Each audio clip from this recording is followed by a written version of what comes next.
Hello everyone.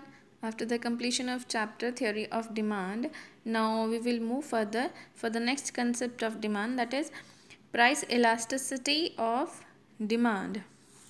Let's understand the concept of price elasticity of demand. Demand वाले chapter में हमने पढ़ा कि कैसे क्वांटिटी डिमांडेड जो है वो प्राइस के साथ रिलेटेड है। हमने पढ़ा कि प्राइस कम होने से डिमांड बढ़ जाती है और प्राइस बढ़ जाने से डिमांड कम हो जाती है। प्राइस इलास्टिसिटी ऑफ डिमांड में हम own price of commodity consider करते हैं। हमने ये भी पढ़ा है कि प्राइस चेंज होने से extension and contraction of demand भी होता है एंड अदर फैक्टर्स के से इंक्रीज एंड डिक्रीज होता है। हम for the purpose of elasticity of demand own price को डिस्कस करेंगे। Now what is elasticity of demand. अब तक हमने सिर्फ ये बात की है कि प्राइस बढ़ने से डिमांड कम हो जाती है और प्राइस कम होने से डिमांड बढ़ जाती है। हम अभी तक ये नहीं हमने कहा है कि डिमांड कितना बढ़ती है या कितना कम होती है। मतलब हम ये नहीं बता पा रहे हैं कि प्राइस चेंज होने से डिमांड कितनी चेंज होती है। लॉ ऑफ डिमांड सिर्फ ये बताता है कि price up demand down and price down demand up, पर कितना, हाउ मच। इस क्वेश्चन का आंसर है price elasticity of demand. Price elasticity of demand में आगे आने वाली चेंज को मेजर जो है वो किया जाता है जो प्रोडक्ट का ओन प्राइस है उसके चेंज होने से। मतलब प्राइस इलास्टिसिटी ऑफ डिमांड में आने वाली चेंज को मेजर करता है जो प्रोडक्ट का ओन प्राइस चेंज होने से होती है। Coefficient of elasticity of demand मतलब ई मतलब इलास्टिसिटी, डी मतलब डिमांड, इलास्टिसिटी ऑफ डिमांड जिसको PED भी लिखा जा सकता है। Coefficient of price elasticity of demand मतलब इलास्टिसिटी ऑफ डिमांड को कैलकुलेट करने का एक फॉर्मूला होता है जो आपके सामने लिखा हुआ है in red, that percentage change in quantity demanded divided by the percentage change in price. सारी नॉर्मल गुड्स की नॉर्मल जो डिमांड कर्व होती है वो डाउनवर्ड स्लोप होती है, ये हम ऑलरेडी पढ़ चुके हैं। फॉर्मूले में एक माइनस का साइन जो है वो ऑप्शनल होता है। कई इकोनॉमिस्ट कहते हैं लगा लो साइन, कई कहते हैं नहीं लगाते, पर हम उसको कंसिडर करेंगे। करंटली हम सिर्फ ED इलास्टिसिटी ऑफ डिमांड जो है उससे ही कंसर्न रखेंगे। Take it as an activity, ये जो आपको पिक्चर दिख रही है एक एक्टिविटी समझिए कि इलास्टिक को ले लीजिए अपने हैंड में। Look at the picture, hand is having rubber band and depicting elasticity. Elastic को जितना ज़ोर से हैंड से खींचेंगे इलास्टिक उतनी ही खुलेगी। ऐसी ही इलास्टिसिटी ऑफ डिमांड है, जितना प्राइस चेंज होगा कम या ज़्यादा उतना ही डिमांड इलास्टिक की तरह रिस्पॉन्ड करेगा। ठीक है, इलास्टिक को जितना फोर्स लगा के हम खींचेंगे चेंज करेंगे उतना ही वो रिस्पॉन्ड करेगा, उतना ही वो खुलेगा। Same as elasticity of demand कि जितना प्राइस चेंज होगा उतना ही रिस्पॉन्स जो है वो डिमांड की तरफ से आएगा। इतना पढ़ने के बाद अब हम प्राइस इलास्टिसिटी ऑफ डिमांड को डिफाइन तो कर ही सकते हैं। ओके, तो it is defined as proportionate change in quantity demanded to proportionate change in price. मतलब price elasticity of demand proportionate change होता है in quantity demanded due to change in price. Price elasticity of demand measures the responsiveness of demand of a commodity to a change in its price. मतलब price elasticity of demand के response को major करता है जो price change होने की वजह से होता है। अब इसे एक एग्जाम्पल से समझ लेते हैं क्योंकि प्राइस इलास्टिसिटी ऑफ डिमांड का मतलब तो हमें पता चल गया है। तो एक एग्जाम्पल से समझते हैं। अगर गैसोलीन, आप इसे पेट्रोल भी कह सकते हैं क्योंकि ये रिफाइंड वर्जन होता है पेट्रोलियम का, तो पेट्रोल कह सकते हैं। अगर पेट्रोल का प्राइस 1% बढ़ जाता है तो क्वांटिटी डिमांडेड में 0.5% की कमी आ जाती है। तो हम ये कह सकते हैं इस एग्जाम्पल से कि प्राइस इलास्टिसिटी ऑफ डिमांड जो पेट्रोल की है, मतलब पेट्रोल की प्राइस इलास्टिसिटी ऑफ डिमांड कितनी है, -0.5। ठीक है, कम हुआ है तो हम माइनस का साइन इसके आगे लगा देंगे, अगर बढ़ता तो हम यहाँ 0.5 ही लिखते। अब देखते हैं measurement of price elasticity of demand. Price elasticity को मेजर करने के लिए परसेंटेज चेंज मेथड का यूज़ होता है। ठीक है, इसका क्या फॉर्मूला है, कैसे इसको हमने इस्तेमाल करना है वो हम आगे पढ़ेंगे। परसेंटेज चेंज मेथड में रेशो होती है दो फैक्टर्स की। जैसे फर्स्ट है percentage change in quantity demanded of a commodity, मान लो x है तो suppose x and second is percentage change in the price of commodity x, ठीक है। देन इसका एक फॉर्मूला, डेफिनेशन को फॉर्मूले के रूप में भी लिखा जा सकता है, that PED price elasticity of demand is equal to percentage change in quantity demanded divided by percentage change in its price. अब इस फॉर्मूले की एक्सटेंशन को पढ़ते हैं। देखिए फॉर्मूला यही रहेगा, percentage change in quantity demanded over percentage change in price. पर ये जो चेंज है, इस चेंज को हमने, इस फॉर्मूले को जो दिखाना है, इसको अलग अलग फॉर्म्स में दिखाना है। फॉर्मूला वही रहेगा पर इस चीज़ को हम अलग अलग नामों से भी लिखेंगे।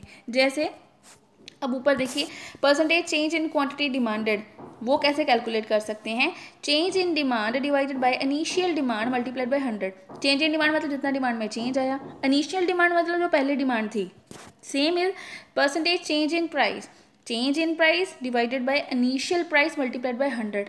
मतलब अगर हम ऊपर वाले फॉर्मूले में, जो फर्स्ट ऊपर लिखा है मैं, वो वाले फॉर्मूले में ये जो percentage change in quantity demanded और परसेंटेज चेंज इन प्राइस का एक्सटेंशन फिल कर दूँ तो ये फॉर्मूला बनेगा। Then change in demand divided by initial demand whole divided by change in price divided by initial price, और दोनों को मल्टीप्लाई 100 करना पड़ेगा कि परसेंटेज चेंज हम लोग डिपिक्ट कर रहे हैं, ठीक है। उसके बाद हम ये देख सकते हैं कि जो हमारे पास चेंज इन डिमांड है, चेंज इन डिमांड को हम डेल्टा क्यू भी लिख सकते हैं और इनिशियल डिमांड को हम क्यू लिखेंगे। चेंज इन प्राइस को डेल्टा पी लिखेंगे और इनिशियल प्राइस को पी लिखेंगे। न्यू प्राइस को P1 लिखेंगे और न्यू डिमांड को Q1 लिखेंगे, ठीक है। अब देखिए कि हमारे पास एक और चीज़ है डेल्टा क्यू, इसको कैसे कैलकुलेट करना है।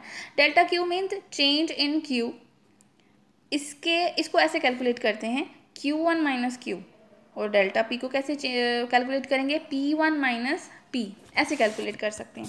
अब इस सब को अगर फॉर्मूले में फिल करें तो ये बनता है, देखो हमने पहले पढ़ा था change in demand, change in demand को डेल्टा चेंज क्यू से हम लोग लिखते हैं, पर चेंज इन क्यू कैसे निकालना है, Q1 माइनस क्यू, तो हम इसको ऐसे ही फिल करते हैं, Q1 minus Q divided by Q, change in Q divided by Q, ठीक है। देखो Q1 minus Q, change in Q, change जिसको हम डेल्टा भी बोलते हैं, डेल्टा क्यू जो है वही होता है।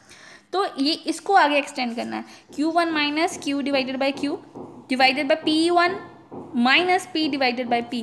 अब P1 माइनस P इसको चेंज इन P भी लिख सकते हैं और Q1 माइनस Q इसको चेंज इन Q भी लिख सकते हैं, ठीक है। Delta Q divided by Q, delta P divided by P, ठीक है। अब ED इलास्टिसिटी ऑफ डिमांड, जो हमारे पास ये वाला फॉर्मूला बन जाता है। देखिए ये फॉर्मूला जो यहाँ पे है, delta Q divided by Q over delta P divided by P, इसको अगर हम ऐसे लिख लें कि delta Q over Q divide delta P over P, इसको ऐसे लिख लेते हैं। अब डिवाइड का साइन हटाने के लिए अगर हम मल्टीप्लाई वाले साइन लगाना चाहते हैं, मतलब अगर मल्टीप्लाई वाला साइन किया तो ये चेंज हो जाएगा, ठीक है।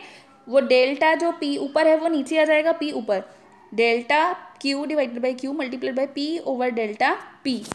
तो इस फॉर्मूले को, इसी को अगर हम डेल्टा वाली चीज़ें एक साइड कर लें, मतलब delta Q divided by delta P उसको अलग कर दें और P ओवर Q अलग कर दें, तो ये फॉर्मूला बन जाएगा ED elasticity of demand is equal to minus का साइन लगा के P by Q multiplied by delta Q over delta P। ये वाला जो फॉर्मूला अभी मैंने बोला P over Q multiplied by delta Q over delta P, ये वाला फॉर्मूला हमने प्रैक्टिकल सॉल्व करने के लिए भी इस्तेमाल करना है। ये सारा फॉर्मूला अब मैंने एक बार फिर से आपको बता दिया, फिर से समझा देती हूँ। इलास्टिसिटी ऑफ डिमांड के लिए एक फॉर्मूला यूज़ करेंगे माइनस का साइन लगा के, percentage change in quantity demanded over percentage change in price. इसको लिखने का एक और तरीका है कि percentage change in quantity demanded को ये भी कहते हैं, कैसे इसको कैलकुलेट करते हैं, change in demand divided by initial demand multiplied by 100, and percentage change in price को क्या लिखेंगे, change in price divided by initial price multiplied by 100। अब चेंज इन डिमांड उसको कैसे कैलकुलेट करते हैं, Q1 minus Q over Q तो initial demand ही है, ठीक है। चेंज इन डिमांड को हमने सिर्फ चेंज किया, Q1 minus Q over initial demand that is Q, और P1 माइनस P मतलब चेंज इन प्राइस और डिवाइडेड P मतलब इनिशियल प्राइस, ठीक है। अब यहाँ पे आगे इसको Q1 माइनस Q को डेल्टा Q भी लिख सकते हैं, तो delta Q divided by Q over delta P over P, ठीक है। अब ओवर वाले को अगर हम डिवाइड में शो है वही, हमने सिर्फ डिवाइड वाला साइन डाल के उस कंसेप्ट को, उस इक्वेशन को शो कर दिया। Delta Q over Q divide का साइन डाल के डेल्टा P ओवर P। अब डिवाइड वाला साइन उसको मल्टीप्लाई में चेंज करना है, तो मल्टीप्लाई का साइन डालने के लिए हमें उसको अपोजिट करना पड़ेगा, उल्टा करना पड़ेगा। P ऊपर और डेल्टा P नीचे, मतलब फॉर्मूला क्या बनेगा, delta Q over Q multiplied bye P over delta P। अब डेल्टा वाली चीज़ों को अलग कर लेते हैं और P नॉर्मल जो अल्फ़ाबेट हैं उनको अलग कर लेते हैं, जैसे P by Q multiplied by delta Q over delta P, ठीक है। With this price elasticity of demand का परसेंटेज मेथड जो है उसका फॉर्मूला जो है वो कंप्लीट हो गया। अल्टीमेटली फॉर्मूला हमने वही यूज़ करना है जिसको मैंने स्क्वायर वाले बॉक्स में रखा है, पर ये मैंने एक्सटेंशन सारी आपको समझा दी है। ED is equal to elasticity of demand is equal to negative का साइन हमने डालना है, वैसे ये ऑप्शनल होता है पर हमने डालना है P by Q multiplied by delta Q over delta P। Formula हम लोग प्रैक्टिकल्स के लिए भी इस्तेमाल करेंगे।